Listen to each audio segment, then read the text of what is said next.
Hey, this is Alan with GameLark Remixes, and I'm here with Kain White. Hi. How's it going? Yeah, I'm good. How about yourself? Not too bad.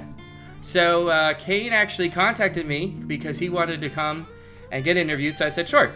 And he has a particularly unique style of playing, which is called fingerstyle, and I'm going to let him explain that a little bit.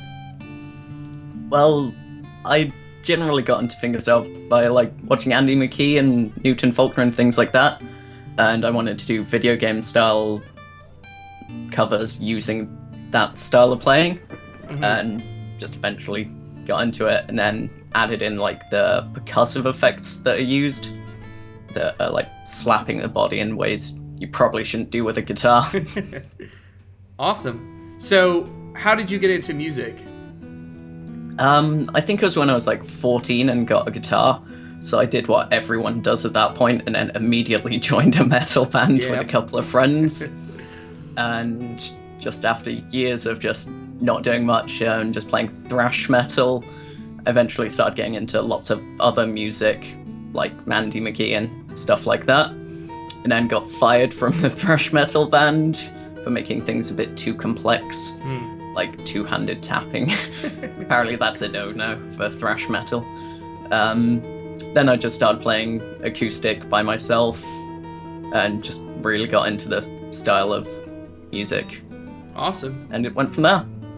Very cool. So, were you aware of the YouTube community for video game remixers and people like Family Jewels or anyone like that? Yeah, I'd been watching a lot of them for a while. People like Family Jewels, Swiggles, Toxic Eternity, and a few others. Of course, CS Guitar, and all the bigger ones. But then gradually found the smaller parts of the community, and it turns out they're all lovely people. Yeah. And really welcoming and nice. Surprisingly approachable for most people, I think. Yeah. Especially given YouTube has, I wouldn't say a bad reputation, but some people, I feel like the video game community, most of the time, you can pretty much approach somebody, and as long as they aren't super busy, they'll answer you. So yeah, I've spoke to a lot of them on Skype or during live streams, and they've all just been the nicest people, really. So now, have you been into video games pretty much your whole life, or? Yeah, pretty much the entire time.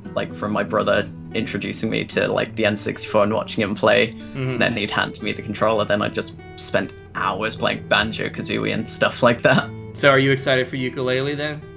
Incredibly. I think I backed it within about half an hour of the Kickstarter going live. Yeah, I think it's the most successful UK Kickstarter too, isn't it? Yeah, I think it's recently passed 1.5 million in pounds. Okay, yeah, I know it's over 2.5 million US dollars, but anyways, yeah, N64 was my first home console, so I have very fond memories of that too. And I was a Super Mario 64 kid. That was the first game I played, so. Yeah, you can just spend hours just 3D running around. Yeah. So, do you still play games often now, or do you, what kind of, do you have a PS4 or anything like that? I have an Xbox 3DS, but the rest is usually laptop. Gotcha.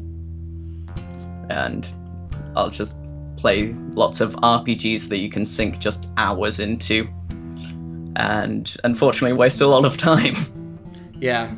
Speaking of RPGs, I'm wearing a Witcher 3 shirt. I've been playing that for a little while. That's definitely going to take up a lot of my life, so. I can imagine.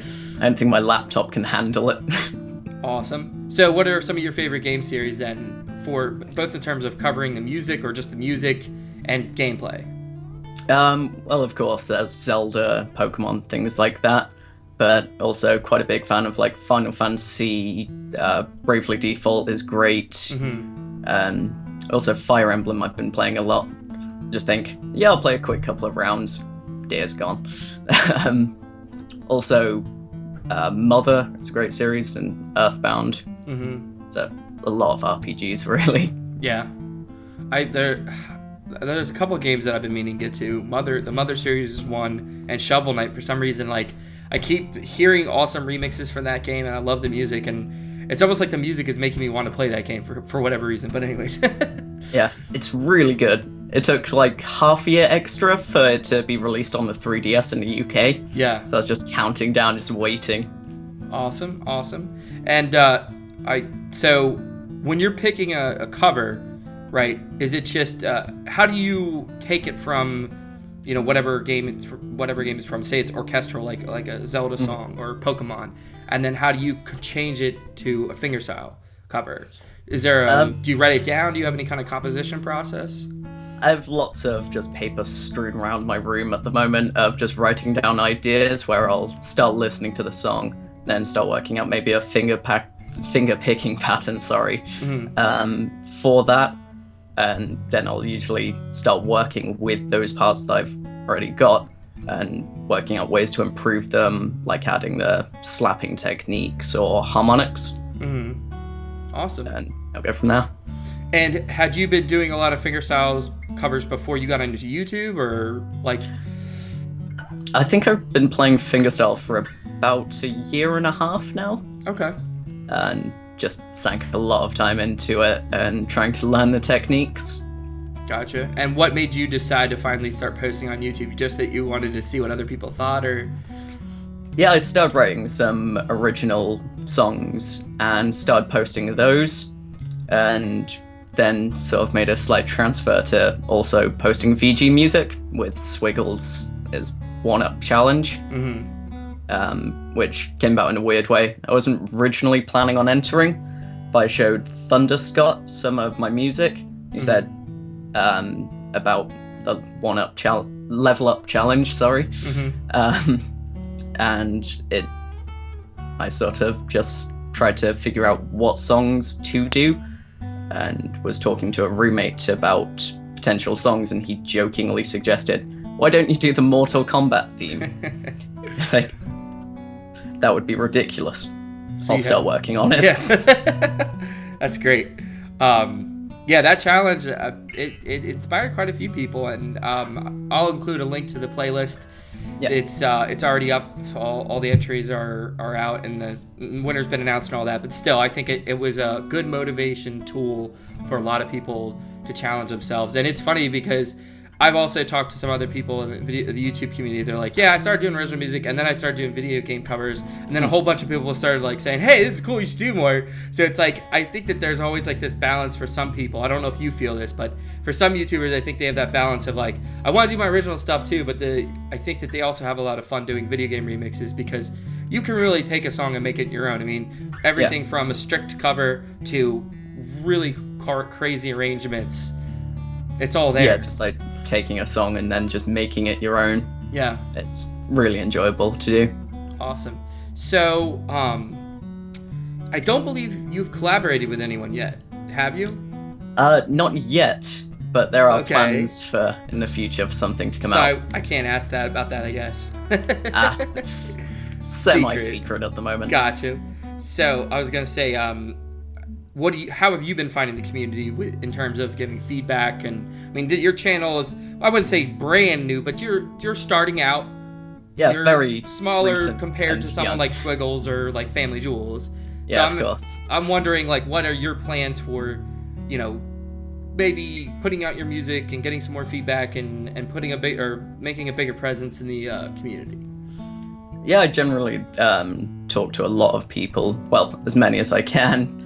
And a lot of them do leave feedback and suggest what I can improve, which is really helpful to do. And it's just been a massive help. So if you compare from the original video game cover I did, the Mortal Kombat one, then compare that to one of my latest ones, such as like Kraid's Lair or the Chrono Trigger one, there's just a vast leap in quality, which is mostly thanks to other people suggesting what I can do, or me bugging people, like sending Swiggles a message saying, have you got any advice for this? Awesome. And did you get any new equipment? Yeah, I upgraded my microphone recently, and of course a new guitar. There you go. Which I'm in love with at the moment. Awesome. So, do you have any upcoming video game covers that you're working on right now?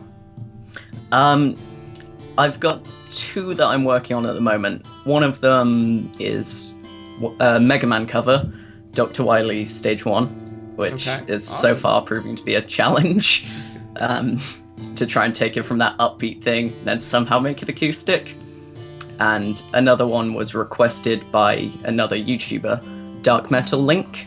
Yeah. And he sent me a tweet saying, "Can you do Dire Dire Docs?" It's like, yeah. Awesome. So I think that about wraps it up for the conversation. I have a special treat for everybody. I've convinced Kain, or asked Kain, I guess, to play us a little something. What did you decide to play? Is it something original or is it a cover? I think I'll go for a cover. Either one. Either one.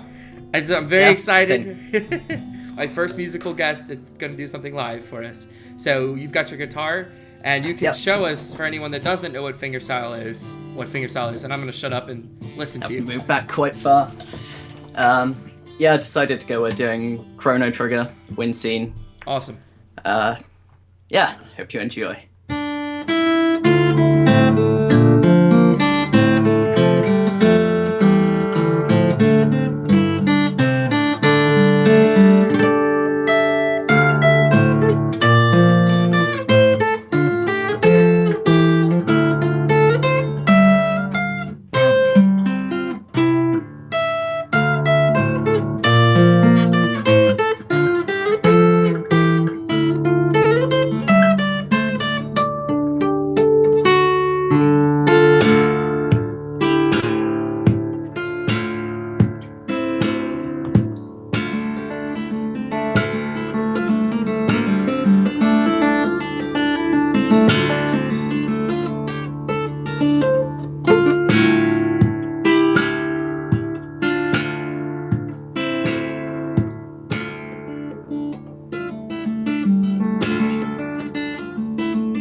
Very good. Awesome. That one has a lot of very awkward stretches across the fretboard. I was watching your fingers and I'm like, my problem is I have these short, pudgy fingers. So when I was trying to play guitar, I was horrible, and I had a hard time just reaching across like 4 frets. So I have no idea how you did that. That one was probably the most takes it took me to get it done in one fluid take. Because when I record my covers, I record the video and audio at the same time, and I have to get as close as possible within the solid take. So I just have to try and do it as clean as possible for the whole song with minimal mess ups. Well, thank you very much for being my first live guest or live artist. Thank you for having me. And thank you guys for watching, and I'll see you next time.